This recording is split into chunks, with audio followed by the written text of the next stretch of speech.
Good morning, Radhe Radhe, Har Har Mahadev, શસ્ત્રીયાકાલ, ઓમ money પદ્મે નમઃ.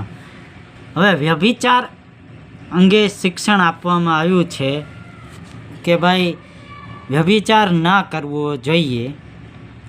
તમે અથવા કોઈ પણ વ્યક્તિ સ્ત્રી ઉપર કોઈ ખોટી નજર કરે છે તેણે એટલામાં જ પોતાના મનમાં તેની જોડે વ્યભિચાર કર્યો છે.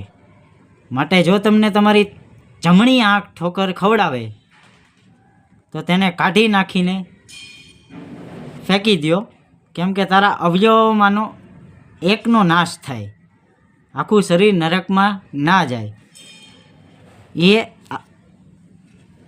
ગુણકારક રહે એમ. જો તારો જમણો હાથ તને ઠોકર ખવડાવે તો કાપીને ફેંકી દે, એટલે એકનો નાશ થાય, આખું શરીર નરકમાં ના નખાય, એ ગુણકારક છે. હવે વ્યભિચાર એટલે શું થયું? વ્યભિચાર એટલે કે ભાઈ કોઈની ઈર્ષ્યા ના કરવી. ટૂંકમાં કહેવાનો ભારવાત છે કે કોઈ પણ વ્યક્તિની ઈર્ષ્યા ના કરવી, ચાહે ભલે તમારો દુશ્મન હોય, દોસ્ત હોય કે XYZ હોય. ઈર્ષ્યા કરવાનું ક્યાંય આવતું જ નથી.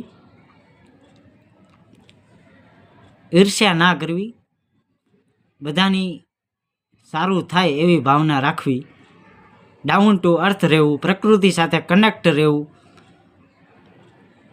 સદાચારની ભાવના, પરોપકારની ભાવના રાખવી.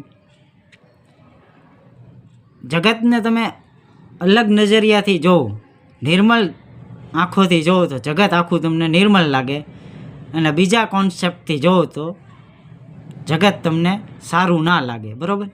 કહેવાનો ભાવાર્થ એમ છે કે ઈર્ષ્યા ક્યાંય કરવી નહીં, અને હંમેશા ડાઉન ટુ અર્થ રહેવું, પ્રકૃતિ સાથે કનેક્ટ રહેવું, ભગવાનની ભક્તિ, નામ, જાપ, સાધના વગેરે કરતા રહેવું, આધ્યાત્મિક જીવન અને સાંસારિક જીવન વચ્ચે સંતુલન જાળવવું, અને હંમેશા માતા પિતાની સેવા કરી, સત્ય વચન બોલી, ભગવાનની નજરમાં લાડલા ઇન્સાન બની, સત્ય કર્મ, સારા કર્મ કરવા.